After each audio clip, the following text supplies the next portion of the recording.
This is no place for the Tour de France, and this is no place for NASCAR. But in everyday life, bicycles and cars do share the road. I'm Robbie Ventura. I spent 4 years riding with Lance Armstrong and the U.S. Postal Team. I've coached hundreds of cyclists who compete around the world, and I can tell you it's no accident when everyone gets where they're going safely. The key is to know the rules of the road. For example, cyclists have a right to be on the street, and people in cars have an obligation to watch out for them. Often the road is the only way for people on bikes to get where they're going, and some sidewalks are even more dangerous than streets. Finally, some communities allow kids to ride on the sidewalk, but it may be illegal for adults. When cyclists are on the road, they're supposed to obey all traffic laws, signs, and signals, always riding in the same direction as cars in their lane. Some cyclists feel safer riding against traffic where they can see oncoming cars, but that's actually more dangerous because cars have less time to slow down and go around them. People on bikes should also ride predictably and signal so drivers know what they're planning to do. Cyclists turning right may do this, or this. Here's what a left turn signal looks like, and if you see this, expect the cyclist to slow down or stop. Whether you're riding or driving, it's also important to know your place on the road.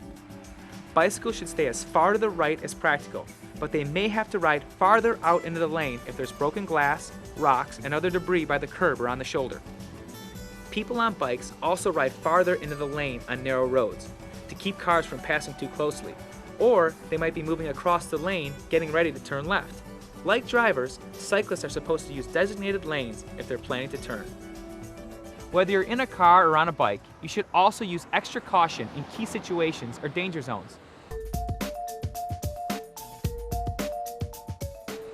Take passing, for example. When going around a cyclist, a driver should allow at least 3 feet between the vehicle and the bike. More is better, especially for a cyclist going up a hill or on a high-speed road where fast-moving vehicles can generate strong air currents. On a narrow road, you might have to move into the next lane to pass safely, and that can mean waiting a few seconds for oncoming traffic to clear. Be patient. Turning can also put you in a danger zone. Say you're in a car planning to make a right turn, but there's a cyclist to your right or riding behind you. People are often tempted to speed up, get ahead of the bike, and make that turn, but doing so could cause a crash. If there's any chance you're going to block the path of a bike on the road or a parallel bike path, wait for the cyclist to pass before turning. How much time do you lose by slowing down and playing it safe? As you can see, it's only a matter of seconds. And when you're turning or changing lanes, don't forget about your blind spots. After checking your mirrors, always look quickly to your right or left. Another major risk is a car turning left into the path of an oncoming bike. In these situations, drivers may misjudge the speed and distance of cyclists or fail to see them. Bikes are smaller than cars, so they're harder to see and may appear further away. But some could be moving pretty fast, 20 or even 30 miles an hour.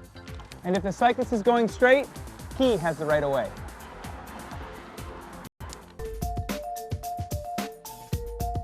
Bike paths or sidewalks that run parallel with the road may seem like fairly safe places, but these too can be danger zones. A driver making a turn might be focused on the road and not see a cyclist traveling on the sidewalk or path until the last minute. Someone riding on a sidewalk or path in the opposite direction of a driver is even less likely to be seen. So in these situations, drivers should be extra careful, checking the sidewalk or path for cyclists or pedestrians. People on bikes should ride defensively. Watch for motorists making a turn and be prepared to stop. Another danger zone involves driveways or alleys. Drivers and cyclists often cruise right into the street, pulling out of a driveway or alley, looking for cars in the middle of the lane, but not for bikes or pedestrians on the sidewalk or on the right side of the road. And if you're only looking to your left for oncoming traffic, you won't see a cyclist coming from the other direction. You have to remind yourself every time to take it slow and look both ways before entering the road. Cyclists riding along parked cars are in another danger zone because drivers and passengers sometimes open doors. Whoa! This happens so often, cyclists actually have a name for it, being doored. So if you're getting out of a parked car, always look over your shoulder to make sure no cyclists are coming. And cyclists may want to ride farther into the lane. One final danger zone is right behind the wheel or handlebars. You're blocking the road. I'm trying to get by here. You have to give me room. You have to wait a second. When you're on the road, Conflicts can occur, and it's tempting to express yourself, but getting angry, hostile, or abusive doesn't help. And it can take you to places you never intended to go. Aggressive behavior can lead to criminal charges. Revving your engine, blasting your horn, yelling, or pounding on a vehicle can result in legal action against drivers or cyclists. The best advice for anyone on the road is to stay calm, exercise caution, be patient and courteous. Share the road, show respect, and always be on the alert, especially in those danger zones. When passing a cyclist, leave at least 3 feet between car and bicycle. More is better. Be patient when passing and when turning right. If there's any chance you'll block a bike in your lane, on the sidewalk or side path, slow down and wait for the cyclist to pass.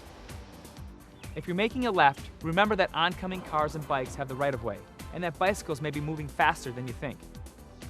Don't forget to check your blind spots and to signal whenever passing or turning. Be especially careful when leaving a driveway or alley. Check the street and sidewalk in both directions for cars, cyclists, and pedestrians.